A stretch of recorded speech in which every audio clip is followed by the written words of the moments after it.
ഏറ്റുമാനൂരിലെ അമ്മയ്ക്കും 2 പെൺമക്കൾക്കും സ്വൈര്യമായി ജീവിക്കാൻ കഴിയണം. ഷൈനിയെ പോലെ ആത്മഹത്യ ചെയ്യാനോ ഭർത്തൃവീട്ടിൽ നിന്ന് ഇറങ്ങിപ്പോകാനോ അവർ തയ്യാറല്ല. മക്കളെ മാന്യമായി വളർത്താനാണ് ഈ അമ്മ വിദേശത്ത് നേഴ്സായി വർഷങ്ങളോളം ജോലി ചെയ്തത്. ഇപ്പോൾ ജീവിത ചെലവിന് പോലും ഭർത്താവിനോട് കൈനീട്ടേണ്ട ഗതികേട്. സമാധാനത്തോടെ അന്തി ഉറങ്ങാൻ പോലീസിനെയും കോടതിയെയും സമീപിക്കേണ്ട അവസ്ഥ. കോടതിയുടെ സംരക്ഷണ ഉത്തരവുണ്ടായിട്ട് പോലും ഭർത്തൃവീട്ടിൽ കണ്ണീരും വേദനയുമായി ജീവിക്കുകയാണ് ഈ അമ്മയും 2 പെൺമക്കളും.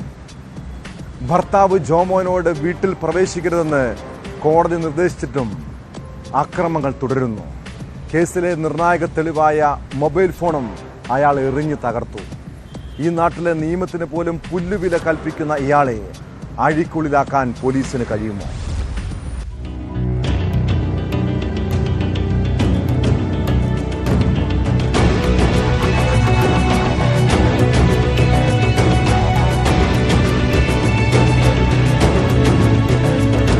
കോടതിയുടെ സംരക്ഷണ ഉത്തരവിൽ കഴിയുന്ന വീട്ടമ്മ ആക്രമിക്കപ്പെടുന്നു. ഏറ്റുമാനൂരിലെ വീട്ടമ്മയ്ക്ക് നേരെ നടന്ന ആക്രമത്തിൽ ഞെട്ടിക്കുന്ന വിവരങ്ങളാണ് പുറത്തുവന്നത്. 2 തവണയാണ് കോടതി ഉത്തരവ് ലംഘിച്ചുകൊണ്ട് ജോമോൻ വീട്ടിലെത്തി വീട്ടമ്മയെ ആക്രമിച്ചത്. ജനുവരി 25-ന് മുഖത്തടിച്ച് പരിക്കേൽപ്പിച്ചു. മാർച്ച് 15-ന് വൈദ്യുതി വിച്ഛേദിച്ചത് തടയാൻ ശ്രമിച്ചപ്പോൾ അലൂമിനിയം ഏണി കൊണ്ട് കുത്തിയതായും ഏറ്റുമാനൂർ പോലീസിന്റെ എഫ്ഐആറിൽ വ്യക്തമാക്കുന്നു. മാത്രമല്ല, കോടതിയിൽ സമർപ്പിക്കേണ്ട ദൃശ്യങ്ങൾ ഉൾപ്പെടെയുള്ള നിർണായക തെളിവുകൾ അടങ്ങിയ മൊബൈൽ ഫോൺ ഭർത്താവ് ജോമോൻ തകർത്തു. കേസിൽ ജോമോനെ അറസ്റ്റ് ചെയ്തെങ്കിലും വേഗത്തിൽ ജാമ്യം ലഭിച്ച് പുറത്തു പോവുകയായിരുന്നു.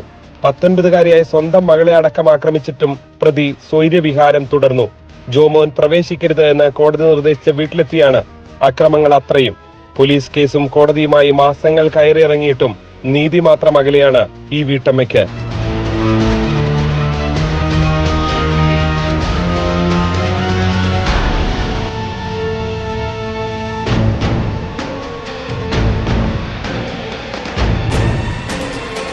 G Sreejith, news 18 Kottayam.